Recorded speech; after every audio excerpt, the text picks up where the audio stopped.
Up until this point, if you wanted to film on a set of decent quality budget anamorphic lenses on a full frame camera, it meant that you had to lug around a heavy set of glass, be stuck with blue flares only, and had one focal length. Because technically we had this little guy, which is the 35mm Saturn, but now Sirui has expanded their lineup with their 50mm and 75mm, which each of them has their own uniqueness. So in this video, we're gonna go over those unique characteristics, and as usual, we will talk about pros and cons of these lenses. And as an honorable mention, I am going to talk about why this might be the perfect time to get into more manual focus lenses such as these, especially with the help of this little guy here. And as a disclaimer, Sirui is not paying for this video, nor do they get to see it before their launch. However, they did send me these lenses for me to test like a little over a month ago, and so I was able to test the heck out of these and try this lens with my filmmaking friends.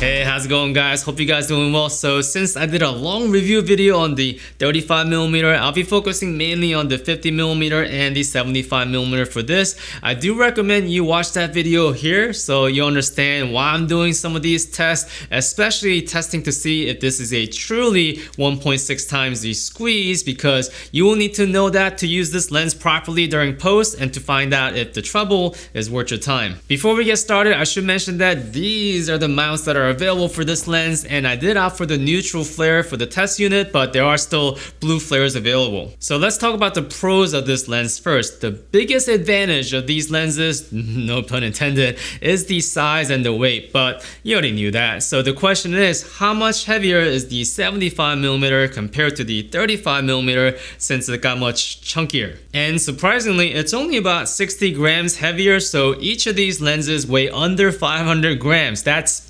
insane. So I had to ask, how Sirui, how are you able to make full frame anamorphic lenses at this weight and the size? I'm sure the carbon fiber helps, but Sirui pointed out that they were able to achieve this kind of size and weight by having a special aspherical front barrel glass, which is not your typical gradually curved front glass that require a lot more spherical glass to keep aberration at bay. And that explains a lot about special characteristics about these lenses, which we will go over, but because the size and the weight, you're able to gimbal this lens easily, and I was able to put this 50mm on a budget car rig with the light gimbal setup and still get smooth footage. So just like the 35mm, it's no surprise that the 50 and the 75mm are fairly sharp in the center and have some characteristics towards the corner.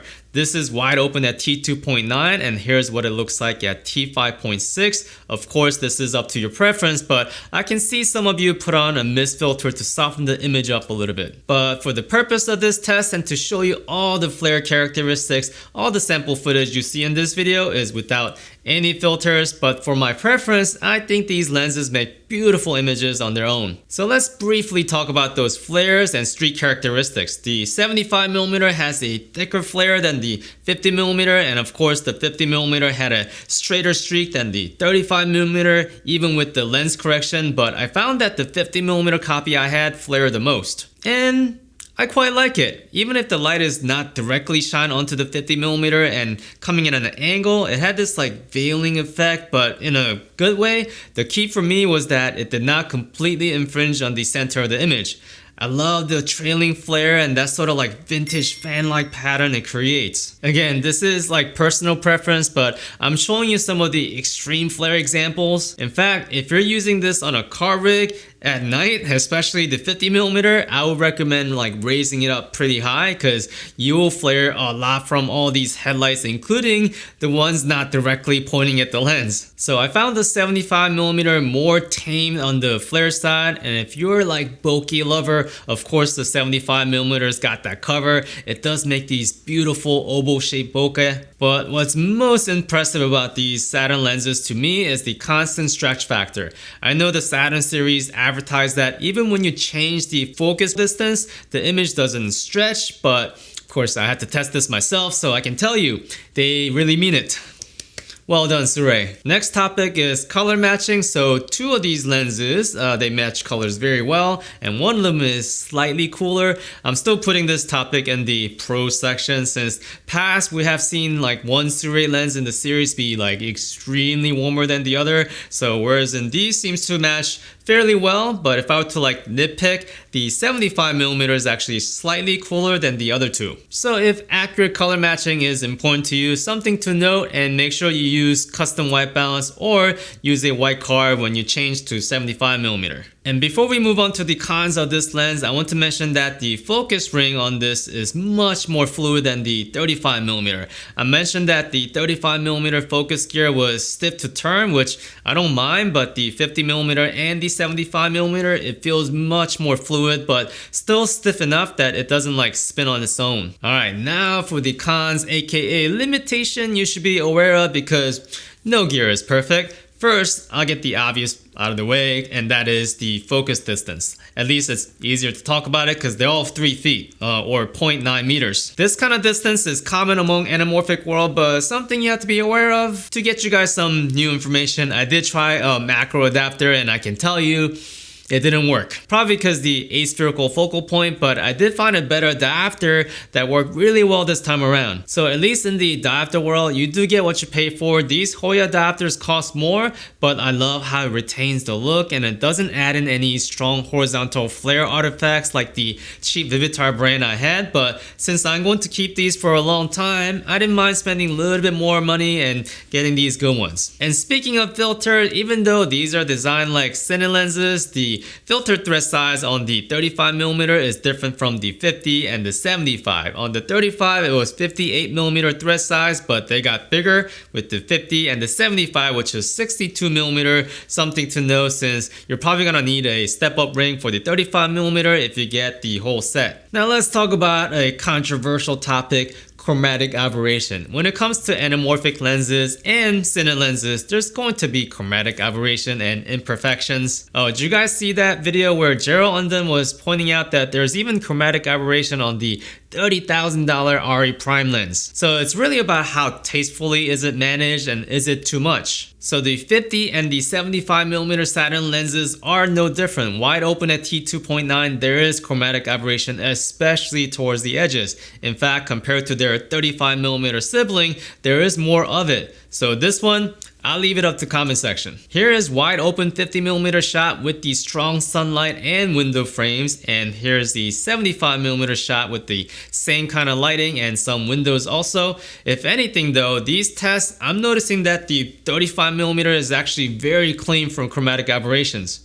Now for the most interesting part of this video, well, for me this is the most interesting, but this is the part where knowing this could improve your experience of using these lenses. If you watch my 35mm Saturn review video, this will make more sense, but in short, these lenses are not consistently 1.6 times the squeeze exactly. So according to my calculation, the 35mm was 1.575 squeeze, and 50mm I believe closest to 1.6, coming in at 1.595, and the 75mm is 1.615. And now you might be thinking, that sounds close enough, but once you start filming faces, perfectly circular objects, and if you start like correcting some of these distortions, the image can get wonky and inconsistent across all these Saturn lenses. So without boring you guys too much on what it took me to correct all these distortion and squeeze aspect ratio differences, I made a little series of preset for you guys. I have it in full 6K 2.8:1 aspect ratio, and I know a lot of you guys find that a little bit too wide, so I also have it available in standard 4K 2.35:1 aspect ratio. But what's cool about these 4K presets is that you can reframe your shots horizontally. Now these are made for recent 4K Sony cameras and Adobe Premiere Pro, but if you follow the concept in my 35mm video, you'll be able to figure out for your own non-Sony cameras and DaVinci Resolve. So the 35mm presets are still free, but the 50 and the 75 presets, I am charging like a small amount since I spent so much time making sure they're good down to like each pixel. So thank you so much guys. I'll leave the link in the description below. And to show you while talking about the pincushion distortion on the 75mm, especially around the edges, which is quite a bit, this is what it looks like if you just stretch the image horizontally 1.6 times, and this is what it looks like if you apply my 6K full readout preset. So do note that these lenses are much wider than you think and have pincushion distortion like a wide-angle lens. For example, the 50mm is equivalent to 31mm horizontally, and the 75mm is equivalent to 47mm horizontally. But what a time to be getting into anamorphic lenses and filmmaking with affordable prosumer gears these days. Have you guys seen that movie, The Creator? Yeah, so that movie got me so excited about using anamorphic lenses with my Sony a7S III. What made me a little uneasy was the fact that I'm not a huge fan of manual focus lenses because I do a lot of these solo run and gun filmmaking and very spoiled by Sony automatic focus, but perfect timing, PD Movies just made this LiDAR focus motor that turns any manual focus lens into automatic focus lens. Once calibrated to a specific lens, this tiny device detects how far the subject is and spins the focus gear for you. And this thing doesn't even require you to have a bunch of wires plugged into a gimbal or special monitor box. It can be used just like this, so it goes perfectly with these teeny manual focus lenses like Saturn series. So I'll be making a full review video on this, but I was just so excited I wanted to just share with you. So yes, these lenses have some characteristics you have to play around with, but once you find a good workflow or preset, and with a LiDAR device like this, it is so pleasing to use, and frankly, they're just a lot of fun. So that's it for me today. Until next time, guys, go make some movies.